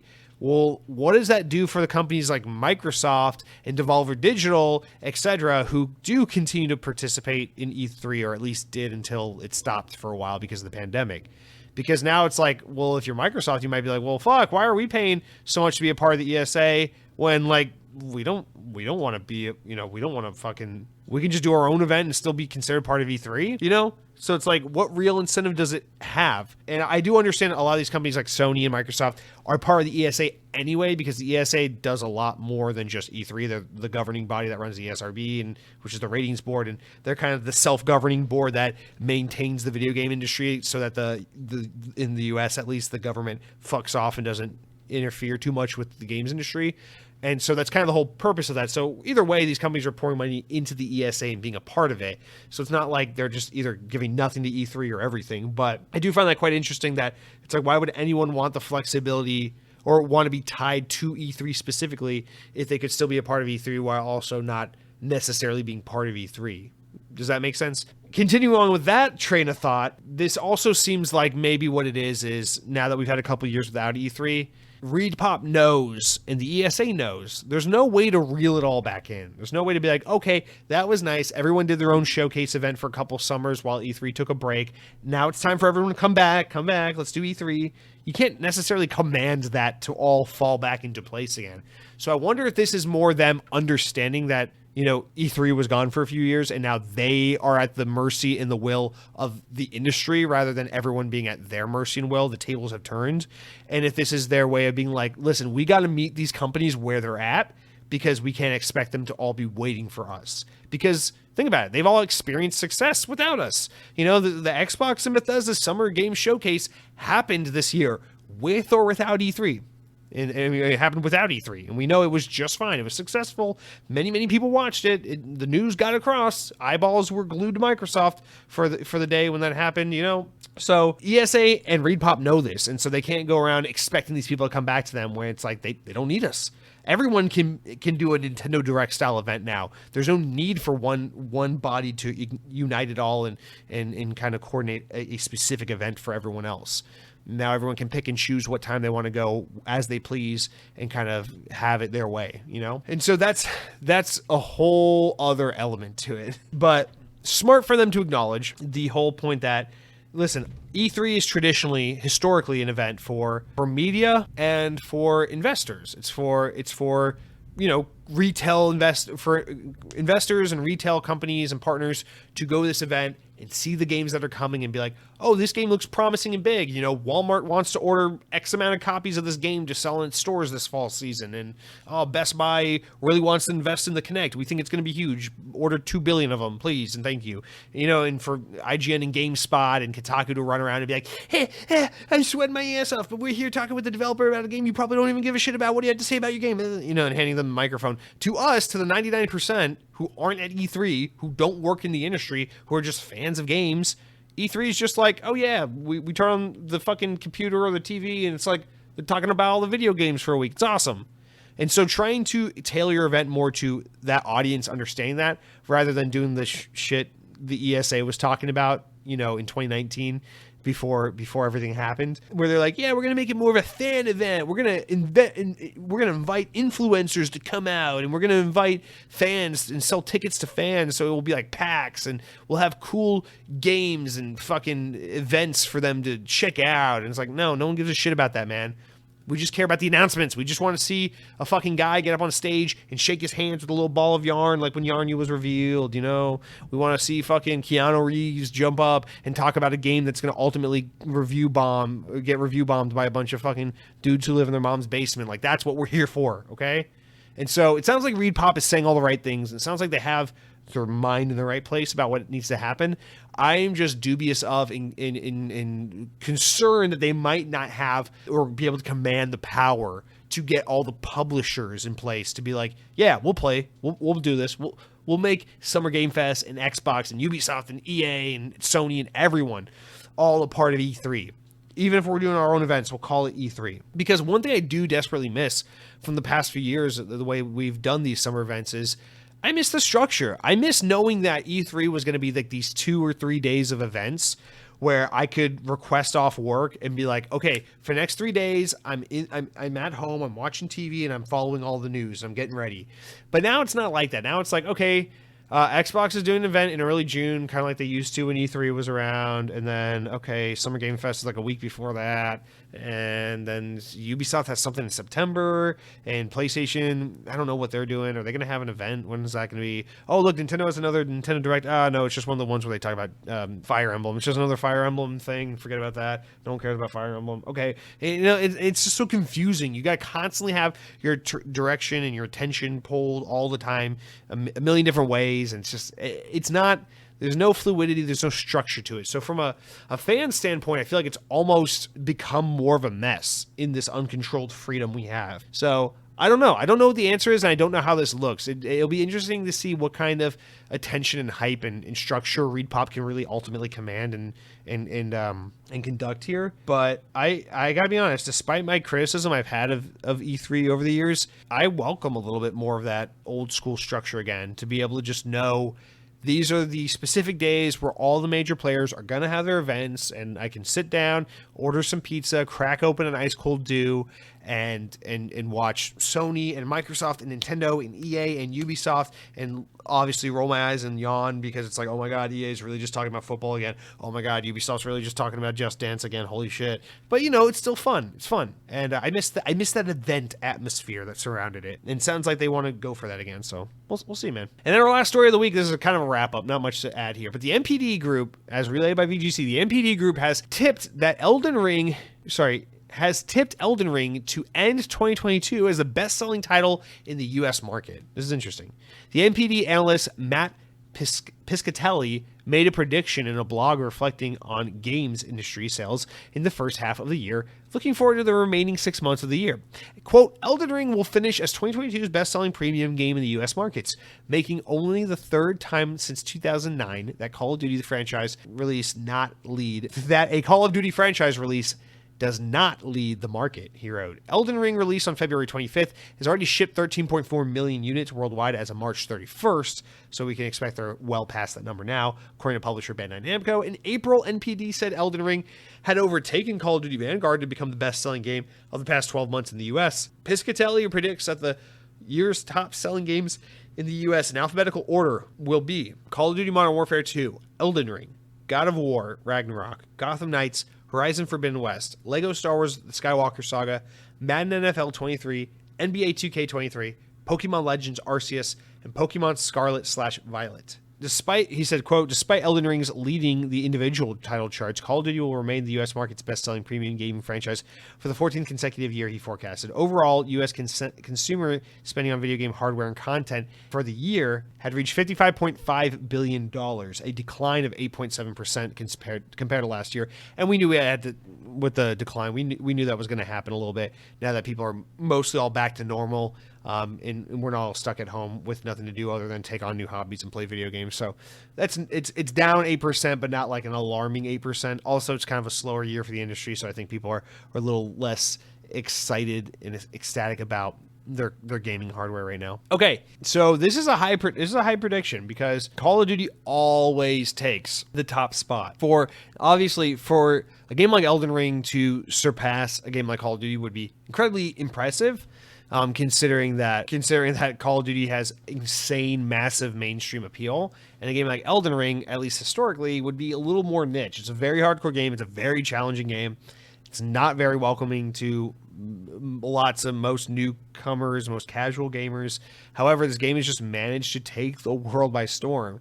And with it being on sale for nearly 11 months of the year versus Modern Warfare 2 will have about 2 months of the year on sale, obviously gives it the opportunity to be the best-selling title. However, still that's insane, especially considering this year's Call of Duty is no doubt going to be one of the most successful Call of Duties in history, possibly the most successful Call of Duty in history, because Modern Warfare 2019, the game that this is a direct sequel to, is already considered the best-selling Call of Duty of all time. So it stands to reason that this game could be the game to surpass it. So I don't know. That plus Call of Duty's coming out in a pretty dry time, or in a really dry year, rather, where there's not much else. It's really Gotham Knights is the other big fall game that could really contend with this game, but obviously will not surpass Call of Duty. I don't know, for Elden Ring to have the potential, at least in the market's eyes, to surpass Call of Duty is insane.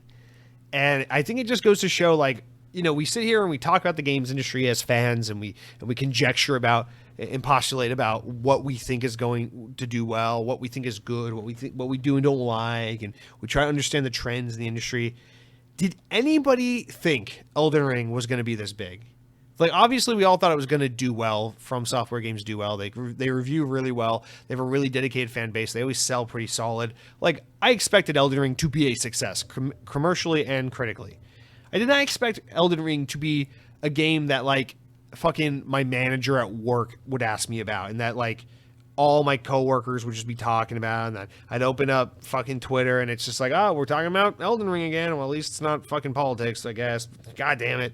And the game took the world by storm. It's just one of those water cooler games, one of those water cooler moments in gaming history. And honestly, I think the beginning of 2022 will always be remembered in the games industry and in gaming for the massive waves that were brought in by Elden Ring. But man, just to think that it could possibly topple Call of Duty, even considering all the conditions, that is insane. And I'm really curious to continue to follow MPD numbers throughout the rest of this year and see. I mean, I always love reading MPD numbers. I think it's very fascinating, but especially this year to see what that battle between Modern Warfare 2 and an Elden Ring looks like, because holy fuck, dude. Modern Warfare 2 is going to be a massive force to reckon with. So Elden Ring, if you can do it, I'll finally play you. Nah, I'll play Elden Ring. I'm just waiting for it to get cheaper. All right, that's it for our news this week, guys. Let's wrap up with the important enough stories, important enough to make the podcast, but not big enough to warrant their own discussion. Whatever. How did we end up making this podcast as long as it's been? VGC relays that Psychonauts 2 is getting a physical retail release later this year, following a leak via Amazon. Also, VGC reports that the president of Blizzard has stated that the company aims to bring back BlizzCon next year in 23, saying the annual gaming convention designed to celebrate Blizzard's games hasn't had a live in-person event since 2019. But Blizzard head Mike Ibarra has told the LA Times that plans are underway to bring it back. So there we go. And finally, VGC reports that former Team Ninja boss Tomonobu Itagaki has announced his new studio is making an NFT game called Warrior. Ooh. Now we have Japanese developers getting in on the NFT scam. That's unfortunate. I don't know. You always just assume it's like, usually Japanese games, maybe it's just because Nintendo and Sony have kind of brought in this reputation, but you always just kind of assume that the Japanese developers usually put a little more thought and a little more care into respecting their audience and not doing like these typically Western associated, typically American associated, more cash grabby, disrespect your audience kind of moves, like putting NFTs in the game. But shame on me. Here goes Mr. Itagaki's attempt to release NFT game. Of course, best known for creating Tecmo's Dead or Alive series and reviving Ninja Gaiden. Now he's back. He's back with a new game studio called Apex Game Studios, and they're focused on an immersive 3A Web 3.0 game, whatever the fuck that means. Apex Game Studios currently has 100 employees, is based mainly in Japan and Singapore. Its debut project is Warrior, an NFT game for mobile and PC built on Unreal Engine. Just want to throw that out there just because lol. All right. Now that's going to do it for all of our news this week, guys. Let's take it down a peg and chill out, calm down for the week. A couple comments, shout-outs from YouTube.com. You know how it works, guys. You want to leave a comment on Xbox On, go to youtube.com/Xbox On Podcast, and you leave a comment on the latest episode of the podcast. You can say something nice, like Jesse. Really appreciate that the new microphone makes you sound a whole lot like Morgan Freeman. It's a nice change of pace, and it makes the podcast entirely more audible. So props to you, and keep up the good work. Or you can leave a really mean comment like, hey, Jesse, your last microphone broke. You should have left it broken because no one wants to hear you or your shitty podcast. I only come here with the hopes that I'll get an hour and a half of white noise, and that will be it. And to which I will say, ha ha ha. White noise was the name of my White Noise is my DJ name. Oh man, White Noise is a really good DJ name. Okay, anyway, no one wrote that in this week. You guys are nice. No one called me White Noise. But let's read some comments. Acting Basher wrote in. He's got 2 for us right now. He goes, finally decided to comment in again. I definitely played Diablo 3. That's how much I love Halo 3. I see the number 3 and I immediately assume everyone's talking about Halo 3. I definitely played Diablo 3 in anticipation for Diablo 4, which is going to be a great game. Talking about playing games in anticipation, I'm about 17 hours into the RPG Pillars of Eternity by Obsidian, since Avowed will be set in that universe. Great show as always. Look at that. Acting Basher. Someone out here defending Diablo's honor, looking out for Diablo in their time of need while we all sit here and shit talk them, but he's got their backs. Now, Cronky responded to Acting Basher and said, bro, comment more often. It sounds like you're tasting games as a breath of fresh air around here. Is that a dig at my love for Sonic Unleashed, Cronky? To which Acting Basher says, definitely, I will. I'll even call out anyone here who hasn't played a beat of Plague Tale, one of my favorite games in years, and the next one is releasing this October. And this is why we're reading Acting Basher's comment, because Acting Basher, I have not played Plague Tale. I meant to play Plague Tale for a very long time. I know it's in Game Pass. I know it's really, really good. I know it's captivating and you should play it, and I just haven't gotten around to it. I don't know. Please do me a favor and bully the hell out of me, because maybe this will make me finally play it. But I need to get to this game. I have not played Plague Tale. What do you say to that?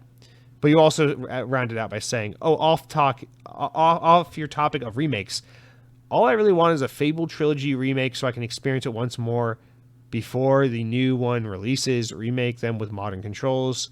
That's what it needs most. Well, I can't speak to Fable because I've only played the first one and it's been a very long time. But my remembrance of Fable is that it's fine. There's the anniversary edition.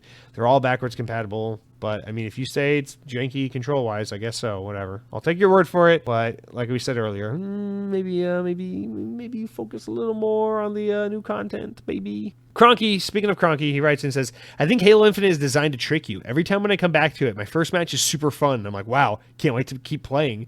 And then the rest of the night, I'm getting my teeth smashed by sweaty teens. And then Wade Lau says, I wish I was a sweaty teen. That's a little not suitable for work, don't you think, Wade Lau? Well, Wade Lau also wrote in with his own separate comment, and he said, hello, everyone. Hope everyone is doing well during these trying and sweaty times. I hope your families had a good time this last 4th of July and remain safe, guys. I know the pain of getting destroyed online in games like Call of Duty and Halo Infinite. That's the reason I play games and I get my ass kicked by complex computer programs like Monster Hunter or Dark Souls. It's way easier on the ego since I'm middle-aged and balding. I have to say, and my apologies for anyone that this offends, I feel Activision Blizzard have sucked ass for quite some time and have not released a good game in a while. So I do not have faith that the company will be able to do anything good for the Xbox except add Call of Duty and Diablo games to Game Pass. Everyone take care and remember to eat tomatoes. Very good comment there because, of course, as everyone will know, Alec Baldwin has eaten a tomato every day for the past 48 years of his life. And as we all know, that man has grown to accidentally become a murderer. So there you go. Now, Way of the Lao, as you say here, I wouldn't say Activision Blizzard have sucked for a while.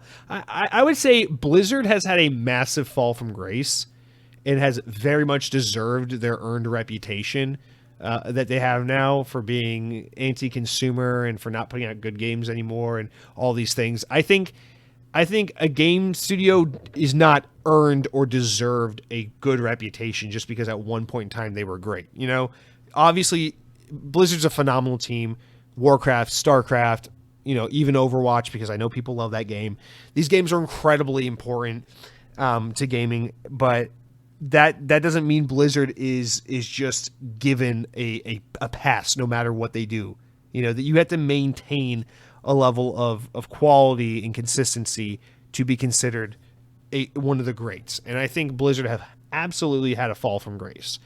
I don't think it's going to be impossible for them to get back to where they are. I think Diablo 4 absolutely is going to be a good game. I think people are going to forgive a lot of the wrongdoings once they get their hands on Diablo 4 finally. That's my guess. And I think even Overwatch 2 will probably bring a lot of goodwill, especially now that it's going to be a free-to-play game. But you just can't undo all the harm they've done overnight. And you got to speak by putting out good products. And they just haven't done that in a while. So I think that's the thing with them. With Activision, it's kind of a tale of two stories with Activision because you want to say that they've sucked ass for a long time. But Activision consistently puts out good games, even though the games they put out are repetitive, or redundant, right? I get it. Call of Duty almost all the time. But you can't tell me that, you know, Crash Bandicoot 4 wasn't a huge gift to Crash fans, and all the Crash and Spyro and Tony Hawk remakes we had recently, that those weren't a huge, like, widely, highly praised, well-received offering. And that, you know, we can't see... Oh my god, my cat's just staring at me. It's amazing. But it's also kind of creepy. Anyway, you know, we can't sit here and just pretend like, you know, they didn't fucking publish a From Software game in Sekiro fairly recently. Obviously, Activision has done good shit, and Call of Duty, whether you like it or not, has consistently been a good product. You can be tired of Call of Duty. You can think Call of Duty is uninspired and repetitive and samey and whatever. But play a Call of Duty game, pound for pound, on average, what you are getting is a very, very solid first-person shooter game with a lot of bang for your buck because you get a full multiplayer suite, a rock-solid campaign, and a bunch of other extra goodies and Warzone and all that crap now. Whether you like that product or not, you cannot deny Call of Duty is generally well made, controls very well, plays very well, is a pretty high-quality, high-production product. So... I don't know. Activision puts out good stuff. It might not be the thing you're looking for, but they operate like a business, and that's the part that makes them detestable. But they put out products that are widely received well and commercially do great. I don't know that they suck, but I do hope that we see some cultural change for the better once Xbox gets involved. We'll have to wait and see. Eating tomatoes right now. Let's round out with a couple quick comments, guys. Sam Torres writes in and says, hope you feel better. Sorry to hear you caught the big C 2 years late, but you're one of the smart guys. Are they even going to update the name of the virus to C22? Thanks for thanks for never letting us down. Sam Torres, they have updated the name. They're calling it the Pony Virus because only PlayStation fans now get that virus. Xbots are immune. We have an immunity prevents us. You see, included in your $15 a month subscription to Xbox Game Pass includes indefinite antibodies to any virus. In fact, I haven't been sick. I haven't been sick since the Xbox was first released. So how do you like that? Anyway, our final comment of the week is a quick one. It comes from Zeke Robinson, who says, I personally have decided to pretend that the new Cuphead DLC does not exist. I cannot go back and play that game again. Same. Dude, I'd get stressed out. If someone put a gun to my head and was like, go roll credits on Cuphead or I'll shoot you, I'd be like, well, fuck, can I have one phone call to say goodbye to my mom? Because I'm not making it out alive, dude. Fuck that. But anyway, that is going to do it for our show this week, guys. We got all the comments read, all the news read. I'm pretty sure some of you guys listen to the podcast. I'm pretty sure some of you guys put it on as background noise while you made love for the first time. I don't know. Hopefully that's what you're doing. But with that said, guys, it's going to do it for the week. We'll see y'all next week. Remember, if you want to follow along, you can follow the podcast on iTunes, on YouTube, on Spotify, any podcast service. Leave a review. I'd really greatly appreciate it, especially on iTunes and Spotify. If you guys could leave 5-star reviews, leave some kind of feedback, that'd be greatly appreciated. If you want to interact with me, I'm on Instagram at Jesse_DeRosa, Jesse DeRosa. I don't know. I'm trying to step away from Twitter a little bit right now. You can message me on Twitter. Follow me at Jesse DeRosa on Twitter. I will respond if you want to follow or tag me or DM me or whatever. But I'm trying to get away from Twitter right now. I've uninstalled it from my phone, and I'll use a little bit here and there. I'll still use it to post updates about the stream of the podcast, but I'm trying to just live a healthier life. I would rather develop an addiction to mobile games and dick around on my phone too much playing like shitty card games on my phone than just constantly doom scroll Twitter, which I'm one of those people. And I don't want to be that guy. I feel like I always use the excuse, well, Twitter is informative. It's the best news app out there. Bullshit. I can find better news apps and news apps that don't make me depressed. So Twitter sucks. It just constantly feels like, it's like a fucking screaming battle and everyone's just flexing on one another and no one's actually trying to like make friends or make peace or have fun. Everyone's just trying to become cool and make everyone else feel like an asshole. Not a good time. So follow me on Twitter if you want, but if I'm less active on there, you know why. But we hang out together on Monday nights, stream twitch.tv/lightningmcstream. Follow podcasts. But most importantly, guys, have a great week. Take care of yourselves and your loved ones. Spend time with those you care about. Eat great food. Get rest. Play some good video games. And take care. Just generally be well. Have fun. And until next week, power your dreams.